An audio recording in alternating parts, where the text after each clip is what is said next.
La Liga a porté un coup dur aux espoirs du FC Barcelone d'enregistrer Dani Olmo et Pau Victor, en rejetant pour la deuxième fois l'appel du club.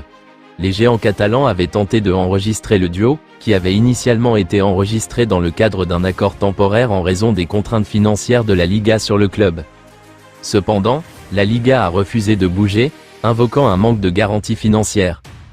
Barcelone avait proposé de vendre des loges VIP dans son stade rénové du Camp Nou pour générer un revenu supplémentaire estimé à 83 millions de livres sterling, ce qui, selon eux, répondrait aux besoins financiers de la Liga.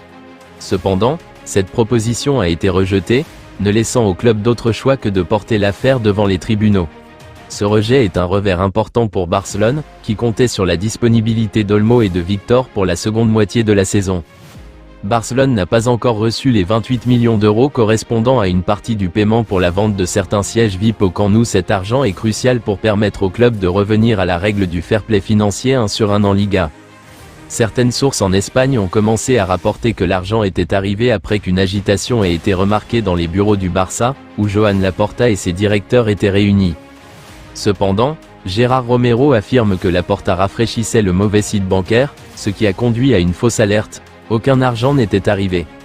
La situation reste tendue pour Barcelone, qui ne peut toujours pas enregistrer Dani Olmo et Pau Victor. Ces 28 millions d'euros jouent un rôle clé pour que cela se concrétise.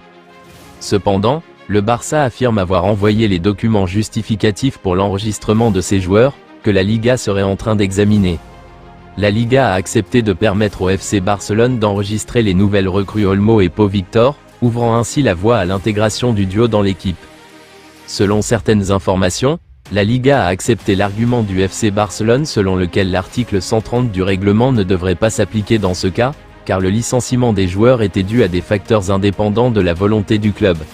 La décision attend maintenant la ratification de la Fédération royale espagnole de football, RFEF, qui aura le dernier mot sur la question.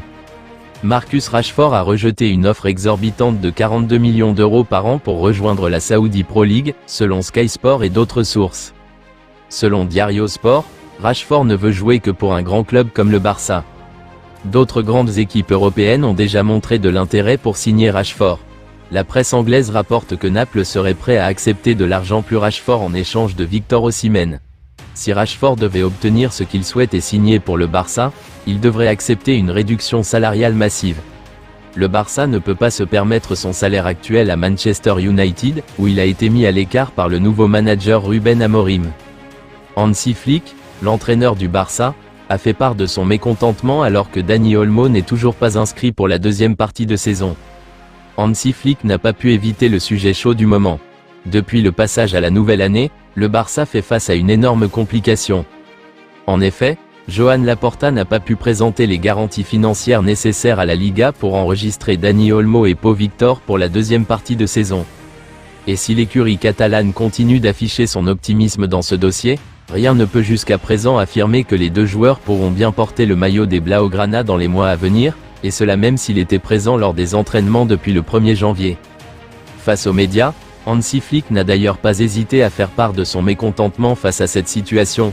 Depuis avant Noël jusqu'à aujourd'hui, j'ai été en contact avec le président. Je fais pleinement confiance au club, qui fait son travail, et je fais le mien. Mais pour être honnête, je ne suis pas content de la situation, mais les choses sont ce qu'elles sont et nous sommes des professionnels. Je me concentre sur le football, il faut entraîner, les joueurs aussi, chacun doit faire son travail. Je suis optimiste, mais nous devons souvent attendre que les décisions soient prises, a-t-il lâché dans un message qui peut être dirigé à son président ou bien à la Liga, chacun se fera sa propre interprétation.